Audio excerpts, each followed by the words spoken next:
Yan, lahat ng pinupuntahan natin ay bibidyo natin kasi nga malay mo hindi na tayo makabalik dito sa mga lugar na ito.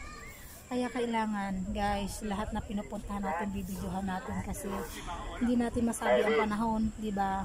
Alam mo naman ang buhay may iksi lang.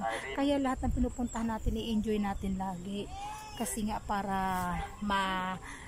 alaala ng mga ating maiiwanan sa buhay, 'di ba? Hindi naman nasabi natin ang panahon, 'di ba? Hindi natin hawak lagi ang panahon, hindi natin hawak ang oras at ang mga oras na lumilipas ay hindi na natin maibabalik.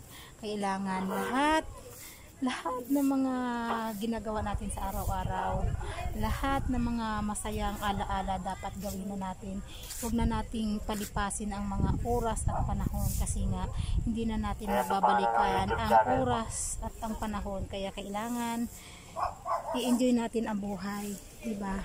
Enjoy lang, i-enjoy natin. Kailangan natin maging masaya sa araw-araw, sa oras-oras. Kailangan ako happy lang, always happy lang. Thank you for watching.